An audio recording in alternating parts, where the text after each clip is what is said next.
नमो अरिहन्ताणं नमो सेताणं नमो आयर्याणं नमो वज्रायाणं नमो लोये सवसाहोणं मङ्गलं भगवान् वीरो मङ्गलं गौतमो गणी मङ्गलं कुन्दकुन्दाद्यो जैनधर्मोऽस्तु मङ्गलं सर्वमङ्गलमाङ्गल्यं सर्वकल्याणकारकं प्रधानं सर्वधर्माणां जैनं जयतु शासनं जैनं जयतु शासनम। हाँ, तो जैसा हमारा नमोकार मंत्र और चतारी मंगल का पाठ तो हो चुका है। अब हमारा अगला पाठ तीर्थंकर का पाठ, जिसपे हमारी चर्चा चल रही थी पिछली क्लास में। तो किसी के कोई डाउट्स हो तो आप लोग पूछ सकते हैं यहाँ पे, तो फिर हम आगे बढ़ते हैं।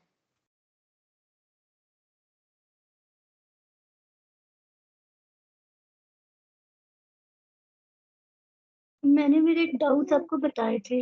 हाँ, आप फिर से एक बार बोलेंगे यहाँ पे, तो फिर वो रिकॉर्डिंग में भी आ जाएगा। ओके, मुझे दो डाउट थे। फर्स्ट तो ये कि आपने बताया था कि 170 तीर्थंकर भगवान मतलब मैक्सिमम हो सकते हैं जी। हाँ, तो फर्स्ट क्वेश्चन तो मेरा यही था कि जैसे आपने जो बोला 170, तो लाइक जब वो तीर्थंकर अगर है एक सेकंड, मैंने ये बताया था और मैं भूल गई हूँ। मैं आपको एक मिनट चैट से बता। हाँ हाँ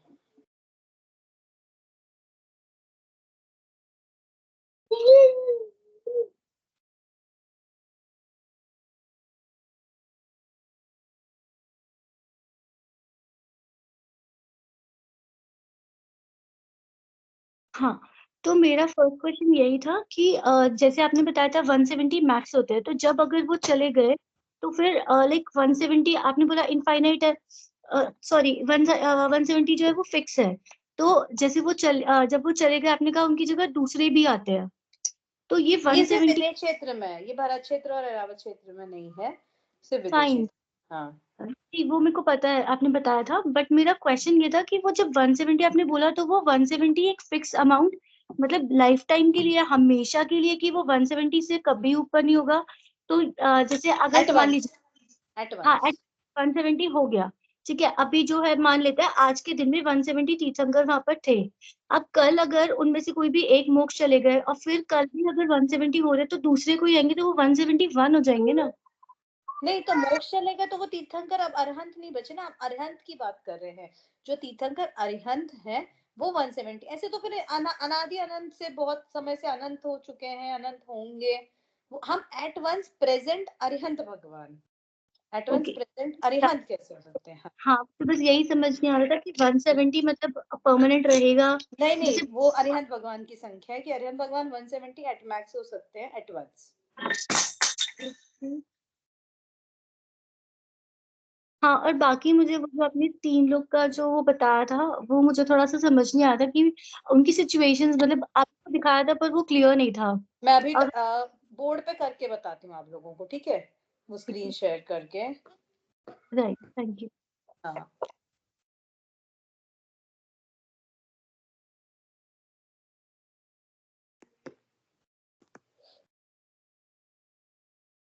देखिए आप लोग को स्क्रीन दिख रही है, सामने व्हाइट बोर्ड दिख रहा हाँ जी।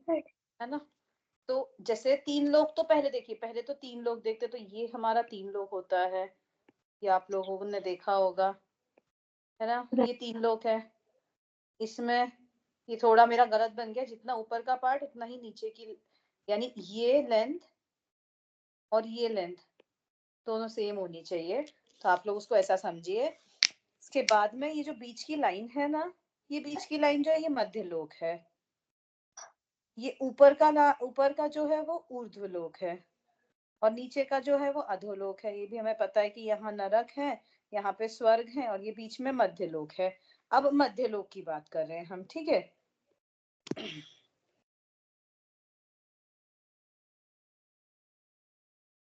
देखिए, अब मध्य लोक की बात करें अगर हम, तो मध्य लोक में मैंने बताया था कि ऐसे जो द्वीप समुद्र बताया था ना, कि एक ये है हमारा गोल जम्बू द्वीप, ये जम्बू द्वीप इसको घेरे हुए ये तो है चूड़ी जैसा, ये तो है चूड़ी जैसा नहीं, ये थाली जैसा है मानिए, गोल फ्लैट, पूरी तरफ से फ्लैट है, ये गोल है, ये पूरा हो गया जम्बू द्वीप। अब इसको घेरे हुए लवण समुद्र है, जो एक समुद्र है वो समुद्र का नाम है लवण समुद्र। इसको फिर घेरे हुए एक द्वीप है, बताया था ना, सिर्फ एक और द्वीप आ गया धात्कीकर्ण द्वीप। फिर इसको घेरे हुए इस तरह से एक एक एक एक एक एक सर्कल्स में है, तो ये एक द्वीप एक समुद्र, एक द्वीप एक समुद्र ऑल्टरनेट ही रहते हैं। और हमने क्या देखा था, ढाई द्वीप देखे थे हमने, क्योंकि हम देख रहे थे ढाई द्वीप का क्षेत्र कितना होता है। तो जैसे ये एक हो गया ये जम्बू द्वीप, ये हो गया लवण समुद्र, ये हो गया धात्कीकर्ण द्वीप दूसरा वाला द्वीप हमारा, ये हो गया कालोदधी समुद्र, ये हमारा दूसरा वाला समुद्र, नाम छोड़ दीजिए अभी आप लोग। और ये हमारा है पुष्करवर द्वीप। ये पुष्करवर द्वीप जो है इसके आगे मनुष्य नहीं जा सकता, इसके आधे के आगे इनफैक्ट इसके यहाँ पर माउंटेन्स बने हुए हैं, पहाड़ है, पर्वत है जिसका नाम है मनुष्योत्तर पर्वत। आधे में इस पहाड़ को नहीं लांग सकता मनुष्य, नहीं जा सकता बाहर, तो इसलिए ये यहाँ तक का ढाई द्वीप कहलाता है। ठीक है, ये क्लियर हो गया, ये बेसिक हो गया अभी बस कि ढाई द्वीप कौन सा है। अब आप अगर ढाई द्वीप का देखेंगे तो ये है जम्बू द्वीप जिसकी हम रचना की बात कर रहे थे कि कितने तीर्थंकर कहाँ होते हैं।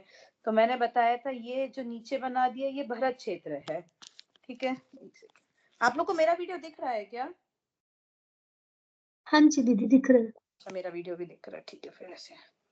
नहीं आपका नहीं दिख रहा, मतलब स्क्रीन दिख रही है। हाँ, मेरा वीडियो नहीं आ रहा है ना, तो फिर मैं पास ले सकती हूँ स्क्रीन, मतलब ठीक है। फिर एक सेकेंड, मैं फिर वो उसको बुक्स जैसा रख दूंगी नीचे ना, तो मेरे लिए भी इजी हो जाएगा। ये हो गया भरत क्षेत्र, ये ऊपर है, ये एरावत क्षेत्र है। ठीक है, ये दो क्षेत्र हो गए, ये एरावत क्षेत्र, भरत क्षेत्र। अब हम यहाँ पे ना, जैसे जहाँ ये डॉट बनाया ना नीचे मैंने, हम यहाँ कहीं रहते हैं भरत क्षेत्र में। और जैसा भरत क्षेत्र का यहाँ का सब कुछ है ना, ऐसा ही यहाँ सब एरावत क्षेत्र में चलता है कि जब यहाँ चतुर्थ काल होगा तब यहाँ भी चतुर्थ काल होगा, जब यहाँ तीसरा काल होगा तब यहाँ तीसरा होगा, एक्सेट्रा, ऐसे सब सेम चलता है। अब हमने बीच में देखा था कि यहाँ ये ऐसे रेक्टेंगुलर पाथ बना दिया, ये क्या है, ये है विधेय क्षेत्र। ठीक है, ये हो गया विधेय क्षेत्र। अब ये विधेय क्षेत्र में मैंने बताया था 32 नगरियां होती हैं, उसके लिए एक बीच से लाइन जाती है, एक यहाँ से ऊपर से लाइन जाती है। यहाँ 8 क्षेत्र हैं, यहाँ 8 क्षेत्र हैं, यहाँ 8 क्षेत्र हैं, यहाँ 8 क्षेत्र हैं। इस तरह से ये 8 8 8 8 होके 32 क्षेत्र हो जाते हैं। ठीक है, ये 32 क्षेत्र में ऐसे बनते हैं, ये ऐसे 8 बनने चाहिए एक बार में, 1 2 3 4 5 6 7 और एक और मान लीजिए 8, इस तरह से होते हैं। तो ये जो एंड वाले हैं ना, ये एंड में जो है यहाँ एक, ये नीचे का 2,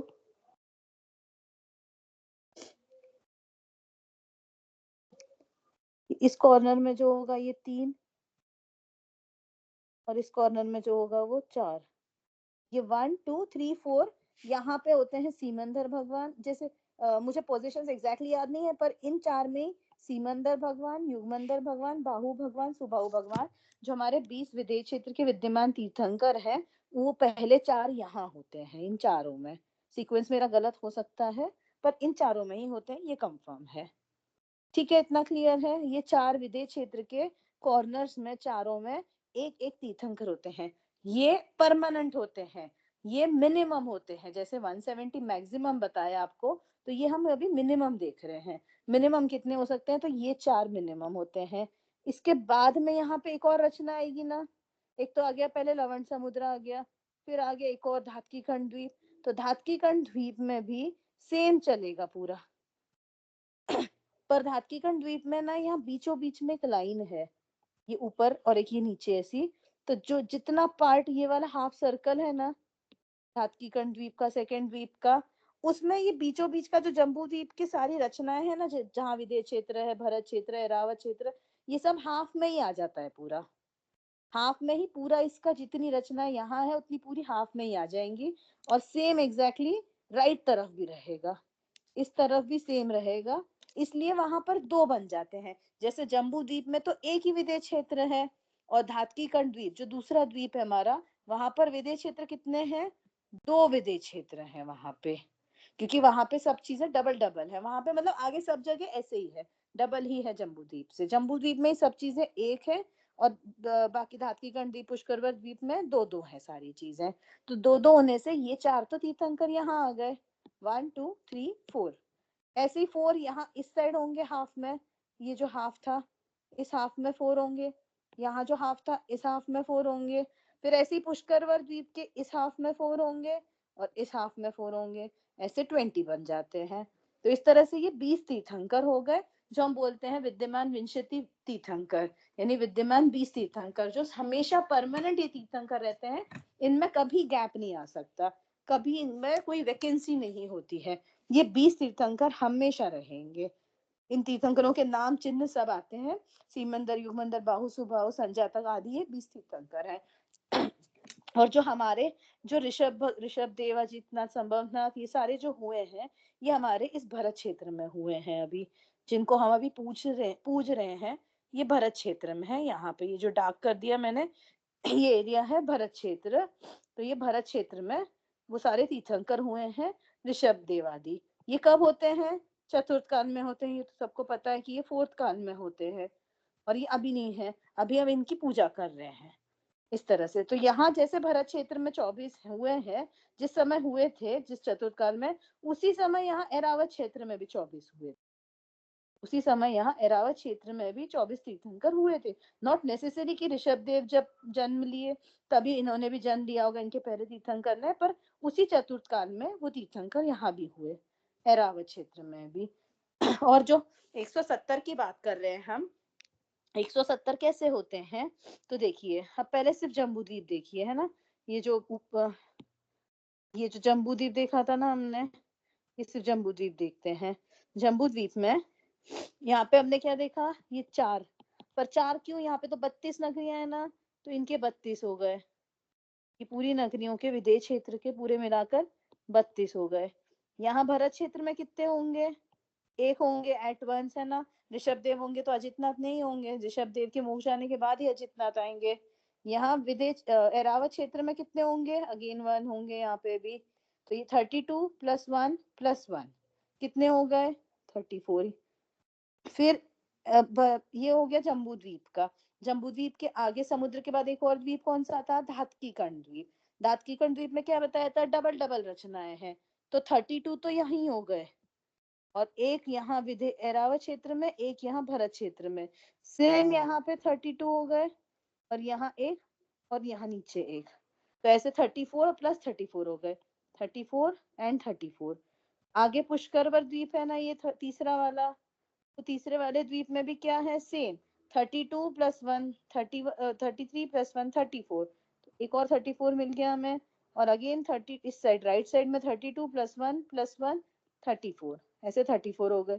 तो ये टोटल मिला के कितने होते हैं, हमने देखा था कैलकुलेट करके लास्ट टाइम, 170। ऐसे हमारे 170 तीर्थंकर हमें मिल जाते हैं। अब इसमें कोई डाउट है तो बताइए, फिर मैं मैप पे ही आप लोग को और बताऊं, नहीं तो फिर हम आगे बढ़ते हैं।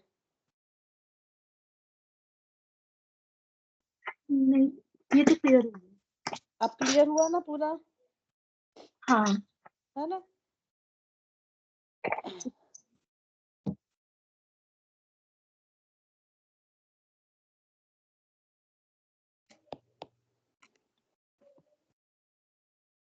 ठीक है, इजी हो गया अब आई थिंक।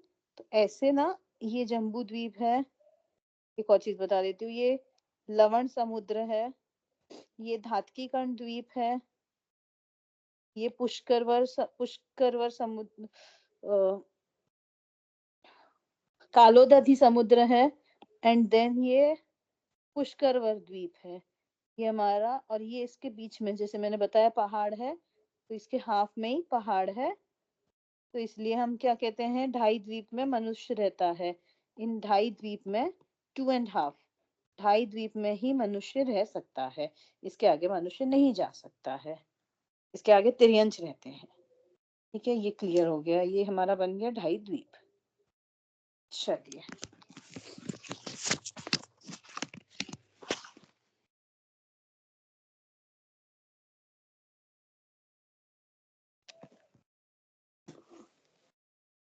चलिए हो गया, ढाई द्वीप का क्लियर हो गया कि कहाँ कौन से तीर्थंकर होते हैं। सिमंदर भगवान कहाँ है, युगमंदर भगवान कहाँ है। तो अभी कितने हैं हमारे पास, अभी एट प्रेजेंट मिनिमम कितने तीर्थंकर होंगे अभी राइट नाउ?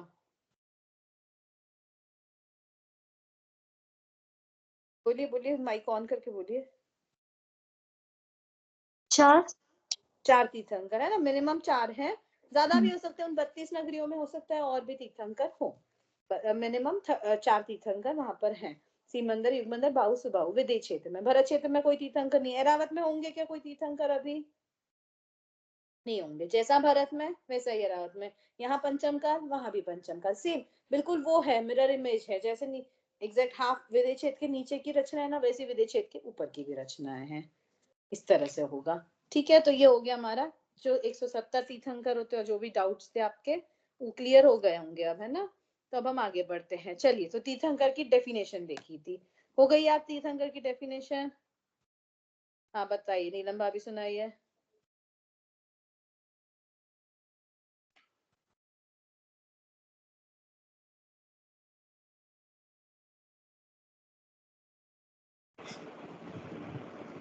जो समोशरण आदि से समोशरण की विभूति आदि से युक्त होते हैं और जिनके तीर्थंकर नामकरण का उदय महापुण्य का उदय होता है और जो धर्म तीर्थ का उपदेश देते हैं। बढ़िया है ना। अब ये अच्छे से रटनी है ये वाली डेफिनेशन, है ना।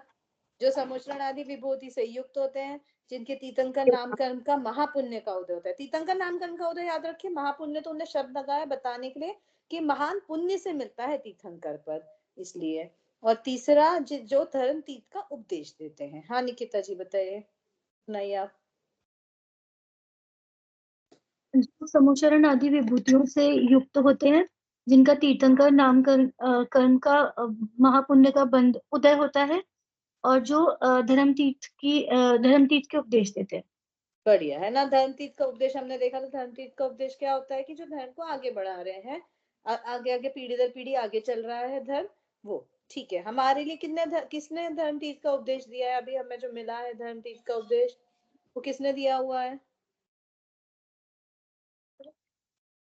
हाँ बोलिए ना, माइक ऑन करके बोलिए। आप सारे आंसर बोलते हो नीलम भाभी, पर माइक ऑफ करके मैं आपके लिप्स पढ़ लेती हूँ।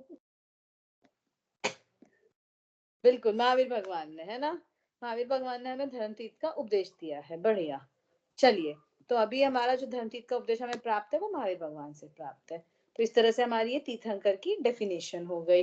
ठीक है, अब मैं स्क्रीन शेयर कर दूं क्या आप लोग के जो सिलेबस में, हम उस बुक से ले लें क्या आगे का? अच्छा, समोशरण बताना था ना आप लोगों को।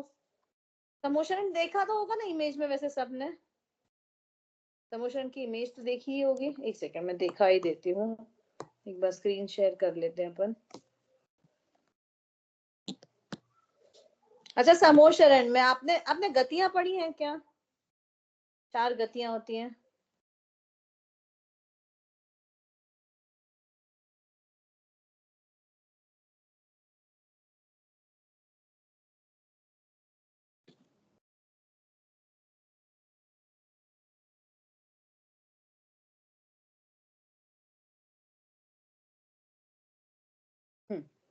गतियां पढ़ी हैं आपने? 4 गतियां, कौन कौन सी 4 गतियां नीलम भाभी? 4 गतियां कौन कौन सी हैं बताइए, निकिता जी आप बताइए। नहीं, मुझे नहीं पता। नहीं पता, चलिए नीलम भाभी आप बताएंगे 4 गति।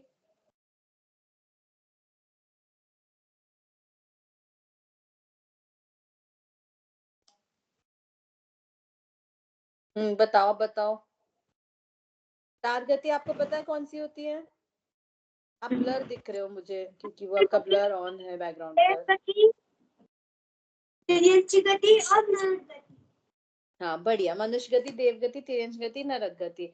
अच्छा, इसमें से समोशरण में कौन कौन से गति के जीव होते हैं? निकिता जी, देव गति यानी स्वर्ग वाले देव, नरक गति नरक के जीव, मनुष्य हम है, और तिर्यंच एनिमल्स बर्ड के सारे, ठीक है, सिंपल वर्ड्स में। हाँ, कौन से नीलम भाभी समोषण में कौन कौन से गति के जीव होते हैं?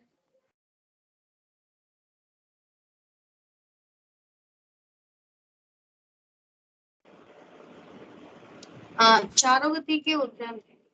एनिमल्स भी पहुंच जाते हैं समोषण? क्या?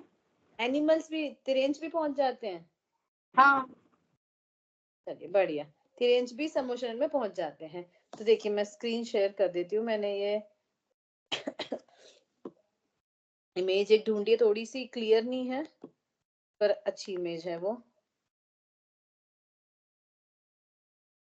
देखिए ये इमेज है, ये समोषण होता है एक्चुअल में, जो रियल में समोषण होता है वो इस तरह से होता है कुछ। इसमें ये जो नीचे से दिख रहा है ना, पिंक ब्लू ग्रीन येलो, एक एक गोले गोले दिख रहे हैं, ये सारे समोषण में जाने के लिए ऊपर 8 सरोवर, मंदिर, बगीचे, ऐसे ये सारी चीजें होती हैं। तो मतलब एक तरह से मान लीजिए सीढ़ियां हैं जैसे। तो समोषण में ऊपर पहुंचने से पहले ये सारे सारे होते हैं। इसके बाद ये ऊपर जो दिख रहा होगा ना, सबसे ऊपर का सबसे पास वाला ओवल जो है, जहाँ पे ऐसे कोई बैठे हुए दिख रहे हैं, वहां पे होते हैं जो तिर्यंच, मनुष्य, देव वगैरह जो होते हैं वो सारे। चारों गति के जीव कैसे बोल दिया आपने? नरक गति के जीव थोड़ी जा पाते हैं, मैंने भी दिमाग में नहीं आया मेरे। नरक गति के जीव नहीं जा पाते समोषण में, 3 गति के जीव हुए। तो यहाँ पर मैं बता देती हूँ 1 मिनट पहले। तो ये ऊपर जो है इसको 12 कोठे बोलते हैं। जैसे आप देखेंगे अगर, तो 1 2 3 4 5 6 7 8 9 10 11 12 ऐसे 12 पार्ट्स में डिवाइडेड है। तो वहां पे एक एक अलग अलग जाति के देव, फिर देवियां, फिर मुनिराज बैठते हैं, फिर आरिका, श्राविका, श्रावक, तिर्यंच, इन सब के एक एक कोठे ये फिक्स हैं, वो वहां वहां बैठते हैं। और उनके और 3 ऊपर, 3 सीढ़ी और ऊपर भगवान बैठे हुए हैं, कमल कमल के आसन पर अधर बैठे होते हैं भगवान, वो दिख रहे हैं। कौन से भगवान है? अरिहंत भगवान है, ये तीर्थंकर है ना। हाँ भाभी, नरक गति के जीव कैसे पहुंच जाते हैं?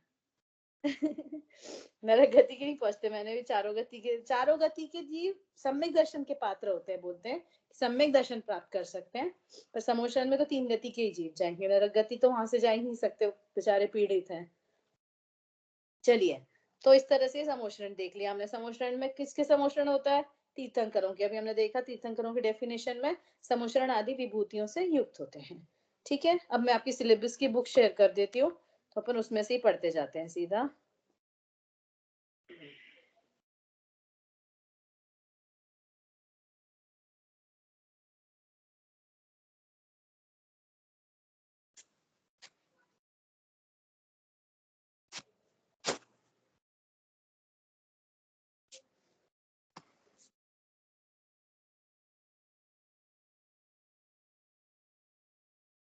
एक सेकेंड रुकना बस।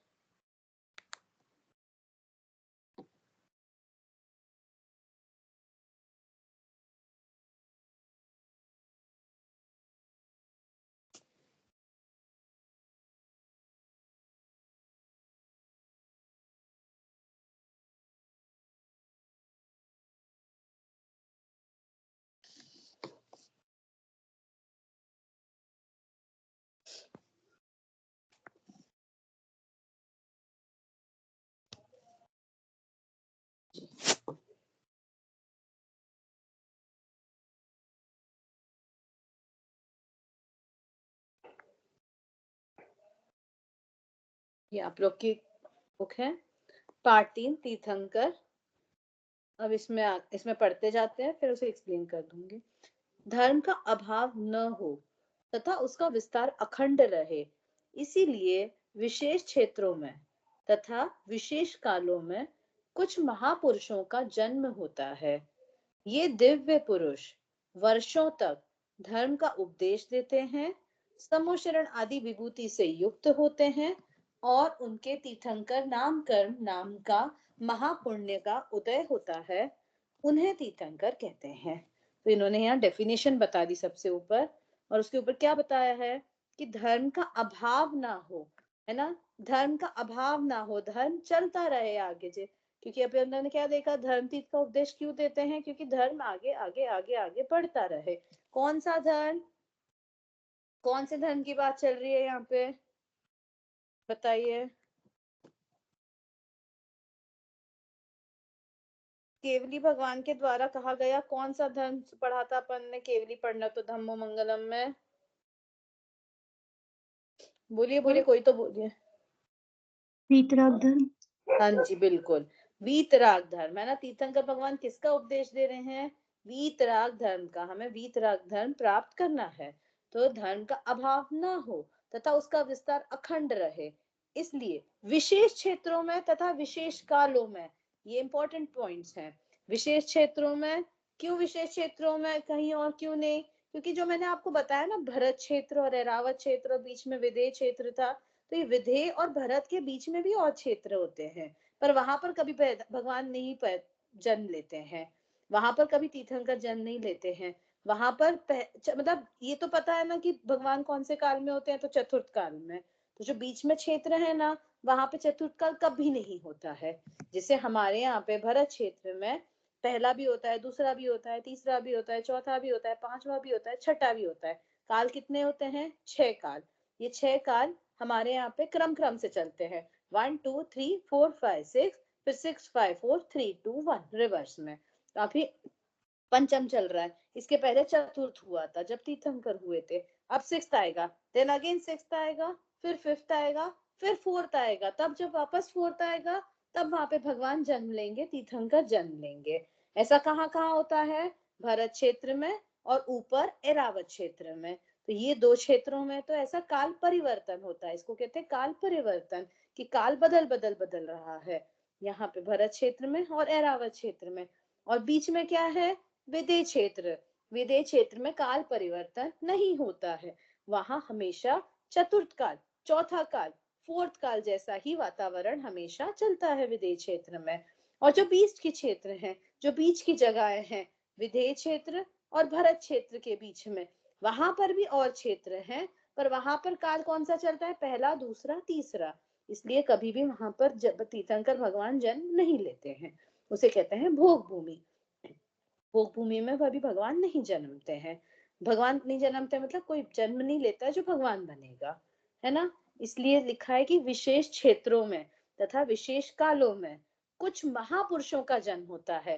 देखिए यहाँ लिखा नहीं है कि भगवान का जन्म होता है, क्योंकि जैन धर्म में भगवान का जन्म नहीं कहा है, भगवान बनना कहा है। भगवान बनते हैं, जन्म तो बालक का ही होता है, जन्म तो साधारण पुरुष का ही जन्म होता है, पर वो तीर्थंकर नामकरण लिए हुए आएगा अगर, तो वो तीर्थंकर बनेगा। अदरवाइज सामान्य भगवान भी बन सकते हैं। जो सामान्य भगवान होते हैं, जो तीर्थंकर नहीं होते हैं, वो तो नॉर्मल हम जैसे ही होते हैं जीव। वो कोई स्पेशल, वैसे तीर्थंकर जैसे स्पेशल कोई जीव नहीं होते हैं। स्पेशलिटी कब आएगी उनकी, जब वे भगवान बन जाएंगे, जब वे अरिहंत बन जाएंगे। तो इसलिए विशेष क्षेत्रों में तथा विशेष कालों में, ठीक है, समझ आया ना, विशेष क्षेत्र क्यों दिया है, विशेष काल क्यों दिया है, इनमें महापुरुषों का जन्म होता है। ये दिव्य पुरुष वर्षों तक धर्म का उपदेश देते हैं, जितनी उनकी आयु है उसमें से जितने काल तक वो अरिहंत भगवान बनेंगे। कौन, तीर्थंकर। तीर्थंकर जितने काल तक अरिहंत भगवान रहेंगे उतने टाइम तक वो धर्म का उपदेश देते हैं। और क्या होता है उनका स्पेशल, समव चरण आदि विभूति से युक्त होते हैं, मैंने देख लिया था। और उनके तीर्थंकर नामकरण नाम का महापुण्य का उदय होता है। तीर्थंकर नामकरण का जो कर्म है उसका महापुण्य का, उस महापुण्य का उदय उनके होता है, उन्हें तीर्थंकर कहते हैं। डेफिनेशन देखी थी हमने पहले, ठीक है। अब नेक्स्ट, अरहंत अवस्था में ही किन्हीं किन्हीं को तीर्थंकर का विशेष पद होता है। तीर्थंकर जन्म से होते हैं क्या, नहीं। तीर्थंकर जब मुनिराज बन जाते हैं, जब दीक्षा ले लेते हैं, तब होते हैं क्या, नहीं। कब होते हैं, जब वे अरहंत अवस्था में पहुंच जाते हैं, जब वे अरहंत भगवान बन जाते हैं, तब वो तीर्थंकर कहलाते हैं। कभी भी ये नहीं कहते हैं हम कि तीर्थंकर का जन्म हुआ, बालक का जन्म हुआ। तीर्थंकर का वो हुए, पंच कल्याणक हुए, नहीं। तीर्थंकर का जन्म नहीं हो सकता, जन्म नॉर्मल पुरुष का होगा। जब वो अरिहंत बन जाएंगे तब उनके तीर्थंकर का पद होगा। तो अरहंत अवस्था में ही किन्हीं किन्हीं को, जिन जिन के गिने चुने, जैसे 24 थे हमारे, किन्हीं किन्हीं को तीर्थंकर का विशेष पद होता है। उनके पवित्रता तथा पुण्य का अनोखा संगम होता है। अति तीव्र उनकी पवित्रता होती है, शुद्धता होती है, निर्मलता होती है, और पुण्य भी अलग लेवल का पुण्य उनके होता है, उसका संगम होता है। ये दोनों चीजें उनमें पाई जाती हैं। ये तीर्थंकर अन्य अरहंतों की तरह वीतरागी तथा सर्वज्ञ तो होते ही हैं, पर साथ साथ हितोपदेशी भी होते हैं। ये अपन ने पहले ही देखा था नमोकार मंत्र में, जब अरहंत भगवान के बारे में पढ़ रहे थे तब हमने देखा था कि अरहंत भगवान की क्वालिटीज कौन सी हैं? वीतरागता और सर्वज्ञता, ये दो उनकी मेन क्वालिटीज है। वीतरागता और सर्वज्ञता। क्या होती है वीतरागता निकिता जी?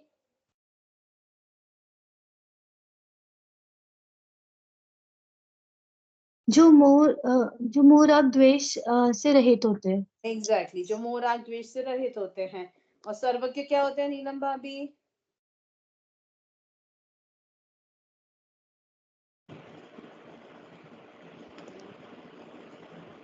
जो सब कुछ जानते हो, मतलब सब कुछ मतलब बहुत थोड़ा सा एक्सप्लेन करिए उसे।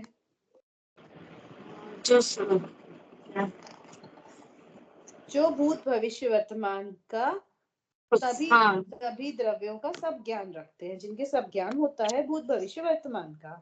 ठीक है, ये होते हैं सर्वज्ञ। तो सारे अरहंत सर्वज्ञ होते हैं क्या निकिता जी? सारे अरहंत वीतरागी और सर्वज्ञ होते हैं क्या? हाँ। सारे अरहंत होते हैं वीतरागी सर्वज्ञ, पक्का? हाँ। नहीं, आप ऐसे डाउटफुल होके नहीं बोलिए। बिल्कुल सारे अरहंत दिखा है ना। अन्य अरहंतों की तरह वीतरागी और सर्वज्ञ तो होते ही हैं, मतलब सारे सारे भगवान जो है वो वीतरागी और सर्वज्ञ तो है ही है। और साथ में तीर्थंकरों की क्या स्पेशलिटी है? तीर्थंकर क्या होते हैं? हितोपदेशी होते हैं, है ना। इन सब वीतरागी और सर्वज्ञ के साथ साथ वो हित का उपदेश देते हैं।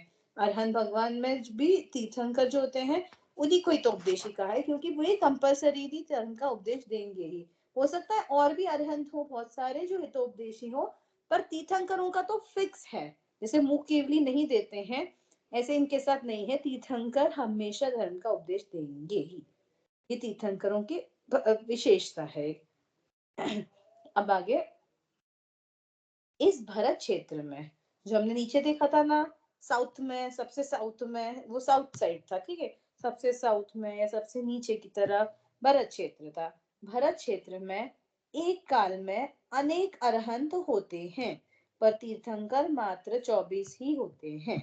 हमने देखा अरहंत कितने हो सकते हैं? बहुत सारे हो सकते हैं, उनकी कोई काउंटिंग नहीं है, कोई लिमिट नहीं है, कितने भी हो सकते हैं। पर तीर्थंकर कितने होंगे?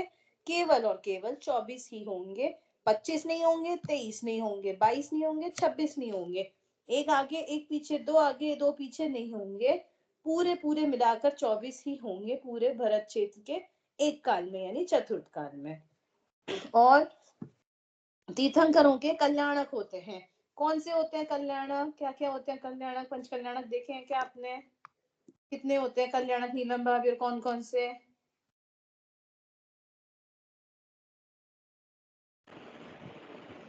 गर्भ कल्याणक, हम्म, जन्म कल्याणक, यस। और क्या, गर्भ जन्म के बाद क्या करेंगे? हाँ, हाँ जी, गर्भ और जन्म हो गया, फिर क्या करेंगे? गर्भ कल्याणक मतलब उनका माता होती है, जो तीर्थंकर की माता होती है, उनके 16 स्वप्न दिखाए जाते हैं। हाँ, नहीं मैं कह रही हूँ गर्भ और जन्म के बाद क्या आएगा? हाँ, फिर ज्ञान कल्याणक, नहीं, एक एक रह गया आपका। एक लोग भूल गए, तप तप कल्याणक, हाँ जी, तप या दीक्षा कल्याणक, हाँ, ज्ञान ज्ञान, कल्याणक और मोक्ष कल्याणक। बिल्कुल बढ़िया, है ना निकिता जी। ये 5 कल्याणक होते हैं। कल्याणक क्यों कहते हैं इन्हें? क्योंकि ये इनके जीवन के बहुत बड़े, बहुत मुख्य महोत्सव होते हैं तीर्थंकरों के। असल में अभी हम प्रतिमाओं के करते हैं, प्रतिमाओं के पंच कल्याणक होते हैं, जहाँ मंदिर नया निर्माण हो रहा हो, जहाँ नई प्रतिमाएं बन रही हो, अब जब ये एक्चुअल में होते हैं तीर्थंकरों के, तो ये अति महा महोत्सव होते हैं। कब कब होते हैं? गर्भ में आने पर, जब बालक गर्भ में आएंगे, जब बालक जो तीर्थंकर होने वाले हैं वे माता के गर्भ में आ जाएंगे, तब तीर्थंकरों के गर्भ कल्याणक कहा जाता है। माता को 16 सपने आते हैं और ये सारी चीजें होती हैं, तो ये गर्भ कल्याणक कहा जाता है। फिर क्या होता है इसके बाद? जन्म कल्याणक। और इसमें क्या क्या स्पेशल होता है वो तो आप लोगों ने पिछली बार भी देखा था। रत्नों की वर्षा होती है, कुबेर आते हैं, और जैसे जन्म कल्याणक होता है तो ऊपर सुमेरु पर्वत पर ले जाते हैं, उनका अभिषेक होता है, ये सारी चीजें होती हैं। गर्भ के बाद जन्म कल्याणक, जब वे तीर्थंकर बालक जन्म लेंगे तब उसे कहा जाता है जन्म कल्याणक। जन्म कल्याणक होते ही अगेन महोत्सव होता है। सौधर्म इंद्र आता है। सौधर्म इंद्र मतलब देवगति में जो सौधर नाम का स्वर्ग है उसका जो इंद्र है, मुख्य है, वो देव आते हैं, वो महोत्सव करते हैं। अभिषेक होता है, जन्माभिषेक। फिर इसके बाद तीसरा कल्याणक कौन सा है? तप कल्याणक या दीक्षा कल्याणक, जब वे तीर्थंकर दीक्षा ले लेते हैं। अच्छा, आपने ये भी पूछा था ना मुझसे कि वो जन्म से ही बोलते नहीं है, तो एक और चीज अभी याद आई मुझे कि जब उनकी दीक्षा हो जाती है ना, तो दीक्षा होने के बाद जब तक वे अरिहंत नहीं बनते, जब तक उन्हें केवल ज्ञान की प्राप्ति नहीं होती है, तब तक उनका मौन रहता है। जैसे अगर उनका महावीर भगवान का काल मुझे याद है, महावीर भगवान की टोटल आयु 72 वर्ष की थी, 72 ईयर्स की थी। उन्होंने दीक्षा ली है जब वे 30 ईयर्स के थे, और 42 ईयर्स के बाद उन्हें, उस 42 ईयर्स में उन्हें, उनके एज के 42 ईयर्स में उन्हें केवल ज्ञान प्राप्त हुआ था। तो 30 से लेके 42 जो 12 साल थे, वो 12 साल में वो पूरा मौन रहते हैं। तीर्थंकरों का ये एक स्पेशलिटी, अगेन एक स्पेशलिटी है कि वो जब उनका दीक्षा हो जाती है, तब से लेके उन्हें जब तक केवल ज्ञान प्रकट नहीं होता, वे मौन रहते हैं। वे आहार लेने जाएंगे, बाकी सारी क्रिया मुनिराज जो करते हैं वो करेंगे, पर मौन रहते हैं। तो ये हो गया दीक्षा कल्याण। फिर ज्ञान कल्याण। ज्ञान कल्याण का क्या अर्थ है? केवल ज्ञान हो गया। केवल ज्ञान हो गया, 4 कर्म उनके नष्ट हो गए, तो उन्हें केवल ज्ञान की प्राप्ति हो गई, ये ज्ञान कल्याण। और 5वां, जब वे मोक्ष चले जाते हैं तो वो मोक्ष कल्याण। इस तरह से ये 5 कल्याणक होते हैं तीर्थंकरों के। तो ये यहाँ पे लाइन दी, तीर्थंकरों के कल्याणक होते हैं। जो सामान्य अरिहंत है, नॉर्मल जो अरिहंत है, उनके कोई कल्याणक नहीं होते हैं। तीर्थंकरों के ये स्पेशलिटी है कि इनके कल्याणक होते हैं। ठीक है। उनके जन्म कल्याणक के काल में उनको सुमेरु पर्वत पर अभिषेक के लिए इंद्र इंद्राणी द्वारा ले जाया जाता है। तब सौधर्मिंद्र उनके दाहिने पैर के अंगूठे पर चिन्ह यानी निशान देकर उस तीर्थंकर का चिन्ह निश्चित करता है। तो ये मैंने बताया था ना कि तीर्थंकर जब जन्मते हैं, जब बालक तीर्थंकर होते हैं, तब उनके शरीर पर 1008 शुभ लक्षण होते हैं। जैसे आप लोगों ने प्रतिमा में देखा होगा ना कि बिल्कुल चेस्ट के बीचों बीच में एक वत्स फूल बना होता है, फ्लावर बना होता है प्रतिमाओं पे, तो ये उनके चिन्ह में से है। ऐसे उनके पूरे बॉडी पर 1008 शुभ चिन्ह होते हैं। उन 1008 में से 900 तो तिल होते हैं पूरी बॉडी में, और 108 जो होते हैं वो ये पुष्प ऐसे आदि चिन्ह होते हैं। तो उसी में से जो उनके लेफ्ट पैर पर, राइट पैर के अंगूठे पर जो भी चिन्ह होगा, वो उन तीर्थंकर का चिन्ह डिसाइड हो जाता है। ऐसा बिल्कुल भी नहीं है कि महावीर भगवान को शेर की पर्याय में सम्यक दर्शन प्राप्त हुआ था, तो इसलिए महावीर भगवान का शेर है चिन्ह। पार्श्वनाथ भगवान को कमठ ने परेशान किया था और वे सर्प थे, तो इसलिए पार्श्वनाथ भगवान का सर्प है। ऐसा बिल्कुल भी नहीं है, ये बिल्कुल कोइंसिडेंस है टोटली। उनके पैर पर जो चिन्ह होता है अंगूठे पर, वही उनका चिन्ह निश्चित हो जाता है, वही उनका चिन्ह फिक्स हो जाता है। चिन्ह क्यों होते हैं इसके बारे में पता है क्या? नीलम भाभी बताइए, चिन्ह क्यों होते हैं तीर्थंकरों के?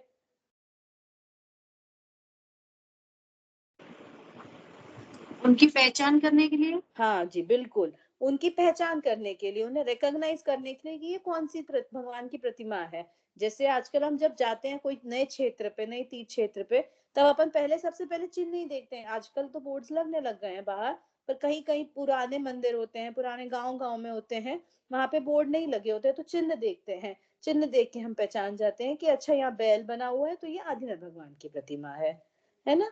तो इस तरह से हमें पता चलता है, इस कारण से चिन्ह होते हैं। बढ़िया। फिर आगे, तीर्थंकरों का जन्म प्रायः अयोध्या में होता है और सम्मेद शिखर जी से मोक्ष होता है। अच्छा, किसको पता है कौन कौन से भगवान कहाँ से मोक्ष गए हैं अभी हमारे 24 तीर्थंकर?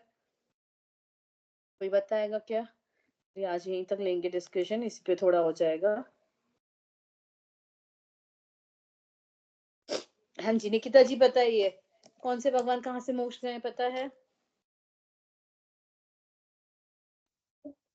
इतना नहीं पता, मोस्टली सब शिखर जी से ही गए हैं, पर कुछ जैसे नेमिनाथ भगवान है वो गिरनार जी से गए हैं। बिल्कुल। और बताइए नीलम भाभी, आपको पता हो तो। नहीं, इतना नहीं रीड कर पाऊंगी मैं, मुझे आप अनम्यूट करके बताइए। इतनी लिपसिंग नहीं रीड कर पाऊंगी, अनम्यूट करके बताइए बताइए बताइए जो आपको पता हो, जितना पता हो। कोई बात नहीं, अपन तो वैसे डिस्कशन कर रहे हैं यहाँ पे। नहीं, इतना ही पता है मुझे। अच्छा, इतना ही पता है, चलिए मैं बता देती हूँ। देखिए 24 तीर्थंकर है, मुझे भी बचपन में एक आरती याद की थी, उससे पता है, मुझे भी उससे अच्छे से याद हो गया था। तो जैसे आदिनाथ भगवान है, आदिनाथ भगवान कहाँ से मोक्ष गए हैं? ये तो सबको पता होगा ना, आदिनाथ भगवान वाला तो कैलाश पर्वत, जो हमारे है ही नहीं इंडिया में, कैलाश पर्वत। तो आदिनाथ भगवान कैलाश पर्वत से मोक्ष गए हैं। ठीक है। वास्तु पूज्य भगवान चंपापुर, वास्तु पूज्य भगवान चंपापुर, वास्तु पूज्य भगवान की पांचों कल्याण के चंपापुर में हुए, अलग भगवान है वो। वास्तु पूज्य भगवान चंपापुर। अभी आपने किनका बताया? नेमिनाथ भगवान, नेमिनाथ भगवान गिरनार, उनकी तो स्टोरी पता है अपने को। नेमिनाथ भगवान गिरनार। महावीर भगवान का भी तो पता होगा।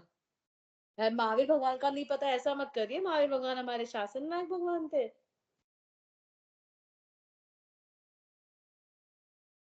थोड़ा थोड़ा समझ आ रहा है मुझे, अब मैं बोलूंगी तो फिर वो रिवील हो जाएगा। आप बता दो आप क्या बोल रहे हो, बता दो म्यूट करके बता दो आप। अनम्यूट करो, मुझे नहीं पता, मुझे नहीं पढ़ने में आ रहा। पावापुरी। हाँ, पावापुर से मोक्ष गए हैं महावीर भगवान। और जन्म कहाँ हुआ है? कुंडलपुर में, ये भी पता है ना, वैशाली कुंडलपुर है ना, बिहार वाला। ठीक है। तो ये महावीर भगवान यहाँ से गए। इन 4 को छोड़कर बाकी के सारे 20 तीर्थंकर सम्मेद शिखर जी से गए हैं। जन्म का मैं श्योर नहीं हूँ, इसलिए मैं बोल नहीं रही हूँ, पर होने वहां पे लाइन क्या थी कि सबका जन्म प्राय अयोध्या में होता है। जो अयोध्या है ना, जहाँ भी राम मंदिर बन गया अयोध्या, वहां पर ही सबका जन्म होता है। पर किसी कारण से वहां पे जन्म नहीं हुआ, वो क्या कारण है वो उस पर आएंगे। और मोक्ष भी सबका सम्मेद शिखर से ही होता है। ये कंपल्शन है, ये फैक्ट है कि सबका मोक्ष सम्मेद शिखर जी से ही होगा और सबका जन्म जो है वो अयोध्या से ही होगा। पर ऐसा क्यों नहीं हुआ है इस बार? जैसे हमने अभी देखा, जैसे मैंने बताया, वासुपूज भगवान के तो सारे कल्याण चंपापुर से हुए, तो उनका जन्म चंपापुर में हुआ है। महावीर भगवान का कुंडलपुर में हुआ है, हमें पता है। आदित्य भगवान ये सब तो अयोध्या में ही हुए। तो ऐसे जो तीर्थंकर है उनके जन्म कहाँ होते हैं? सबके अयोध्या में होते हैं। और सम्मेद शिखर जी से सबका मोक्ष होता है। क्यों नहीं हुआ, इस पर आते हैं। इससे पहले मुझे लास्ट क्लास का होमवर्क याद आ गया, पांचों पांडव वाला। किसने किया होमवर्क? नहीं किया? आपने भी नहीं किया नीलम भाभी? 5 पांडव वाला, कि पांचों पांडव में से हाँ। कौन? पढ़ लिया था आपने? हाँ, यूट्यूब पे देखी। हाँ, वेरी वेरी गुड, बढ़िया। मैंने यही तो कहा था। कोई तो आप बताओ, फिर बताना है आपको क्लास में। हाँ, पांचों पांडव द्वारका नगरी में जब आग लगी और कृष्ण की मृत्यु से पांचों पांडव को वैराग्य उत्पन्न हो गया। और उसी टाइम पर नेमिनाथ भगवान का समोशन आया था। जी तो उसमें वो पांचों पांडव गए और उनके उपदेश सुनकर उनको दीक्षा ली उन्होंने। और बिल्कुल। जो शत्रुंजय पर्वत है वहां पे उन्होंने तपस्या की थी। जी तप कर रहे थे, तभी वो दुर्योधन का भांजा आया उधर और उसने गरम धधकते हुए जो आभूषण थे वो उनको पहना दिया। पांचों पांडवों को आभूषण हाँ, पहना दिए, पहले के बैर के कारण। हाँ, जिससे उनका शरीर पूरा झुलस गया और मतलब उनको वो सब कुछ सहन कर रहे थे तो बिल्कुल। उनको केवल ज्ञान हो गया, मतलब 3 पांडव को हो गया। हाँ यही युधिष्ठिर, भीम और अर्जुन, हाँ उनको केवल और उसी टाइम पर मोक्ष की प्राप्ति हो गई। और हाँ नकुल बिल्कुल को शायद उन्होंने उन्होंने मतलब थोड़ा सा उनको मोह आ गया कि मेरे भाई मतलब हाँ चैट कर रहे होंगे, तो उनको सलवार में जन्म हुआ। बढ़िया, मतलब बहुत बढ़िया बढ़िया। नकुल और सहदेव ये जो थे दोनों, ये मोक्ष नहीं गए हैं। ये कहाँ गए हैं? सरवार सिद्धि। सरवार सिद्धि कहाँ है?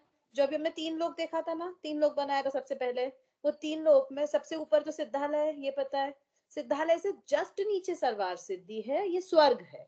स्वर्ग का ही एक टाइप है सरवार सिद्धि। तो वहां सरवार सिद्धि में नकुल और सहदेव अभी गए हैं, और वो उसके बाद भगवान बन जाएंगे। और वो जो तीनों थे, जो बिल्कुल मोह से रहित थे, उन्हें कोई मोह नहीं, कोई राग नहीं, पर इन्हें थोड़ा सा राग आ गया था कि जब मैं इतना जल रहा हूं तो मेरे भाई कितने जल रहे होंगे।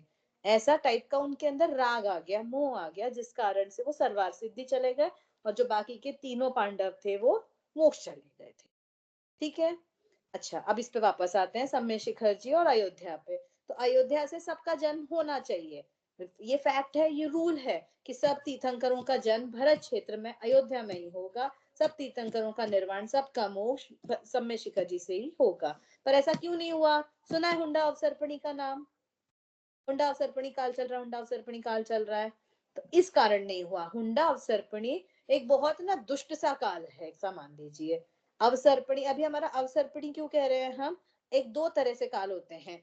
1 2 मैंने बताया ना, 1 2 3 4 5 6, अभी हम 5th में इसमें से। तो ये 1 से 6 जब जाता है ना, इसे अवसर्पणी कहते हैं, ये गिरता हुआ काल है। और 6 से जब वापस ऊपर जाएगा ना 1, इसे कहते हैं उत्सर्पणी, ये उठता हुआ काल है, इसमें सब बढ़ बढ़ता जाएगा। अभी जैसे सब घट रहा है। जैसे एग्जाम्पल ऐसा ही मान लीजिए, जैसे एज का एग्जाम्पल देते हैं कि हम देखते हैं ना 120 130 ईयर्स तक भी लोग जीते थे। अब लाइफ स्पैन कितनी कम हो गई है। अब एज सबकी कितनी कम हो गई है, और कम होती जाएगी। तो ये काल के प्रभाव से होता है। उसी में अभी यहाँ पर हुंडा अवसर्पणी है। इसका रीजन नहीं पता कि हुंडा अवसर्पणी क्यों होता है, पर ये कुछ कुछ काल के बाद आता है। और ये बड़ा ही भयंकर सा भयानक काल होता है। सब उल्टे पुल्टी चीजें होती हैं इसमें। जैसे एग्जाम्पल में ये भी आता है कि आदिनाथ भगवान थे ना, आदिनाथ भगवान की 2 बेटियां थी, ब्राह्मी और सुंदरी। ब्राह्मी और सुंदरी पर तीर्थंकरों की कभी भी पुत्रियां नहीं हो सकती हैं, ये रूल है, ये एक फैक्ट है। पर उनकी पुत्रियां हुई, क्यों हुई? हुंडा अवसर्पणी काल के कारण। इस काल में उल्टी सीधी चीजें चलती रहती है। इसी काल के प्रभाव से सारे तीर्थंकरों का जन्म और मोक्ष अयोध्या और सम्य शिखर जी के से नहीं होकर कहीं और से हुआ है, इस काल के कारण ही बस। बाकी उनमें कोई डिफरेंस नहीं है कि वो तीर्थंकर अलग से हो गए क्या, या वो तीर्थंकर ढंग से नहीं बन पाए क्या, या अन्य तीर्थंकरों जैसे नहीं बन पाए, या उनका केवल ज्ञान वैसा नहीं हुआ, ऐसा कुछ भी नहीं है। जैसे सारे तीर्थंकर वैसे ही वो जन्म और निर्वाण बस उनका अलग अलग जगह से हुआ, हुंडा अवसर्पणी काल के कारण। ठीक है। बड़ा इंटरेस्टिंग है ये हुंडा अवसर्पणी काल। इसमें कुछ ऐसी चीजें जो होती हैं बड़ी अच्छी, मतलब मजेदार लगती हैं कि अच्छा इस कारण ऐसा हुआ, इस कारण ऐसा हुआ। ऐसा ये हुंडा जैसे अवसर्पणी। पार्श्वनाथ भगवान पे भी उपसर्ग हुआ। हाँ, तीर्थंकरों पे तो उपसर्ग नहीं होता मुनि अवस्था में। हाँ, तीर्थंकरों पे जिन पे मुनि रहते हैं तो उन पे उपसर्ग नहीं हो सकता है, पर उन पे उपसर्ग भी हुआ, ये भी इसी कारण हुंडा अवसर्पणी के कारण ही। ठीक है। तो ऐसा ये हुंडा अवसर्पणी काल होता है। अच्छा, इसके आगे 24 तीर्थंकरों के नाम और चिन्ह आ रहे हैं। तो आप लोग को याद है क्या नाम और चिन्ह?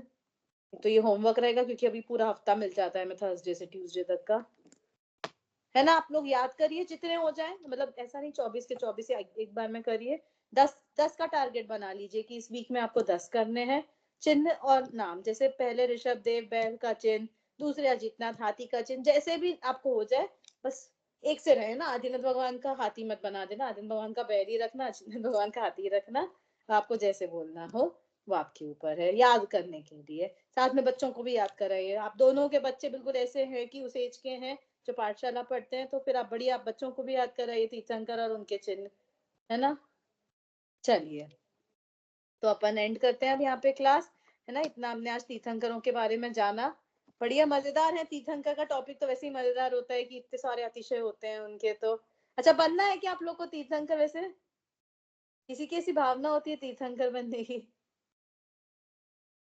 मुझे ऐसा लगता है पर्सनली कि तीर्थंकर क्यों बनना है, मतलब नॉर्मल भगवान बन जाओ, इतना अटेंशन मिलेगा नहीं, तो इतना ये सब होगा, ये सारी चीजें हमारे साथ होंगी, उससे अच्छा नॉर्मल भगवान बन के साइड से निकल जाओ। चलिए, अपनी अपनी चॉइस है ये।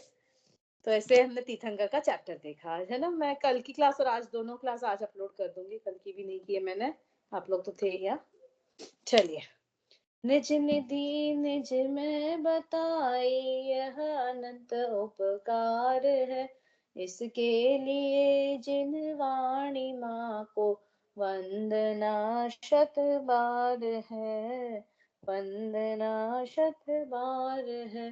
नमो अरियंताणम नमो सिद्धाणम नमो ऐर्याणम नमो वज्रणम नमो लोये सब साहुणम। चलिए, जय जिनेन्द्र।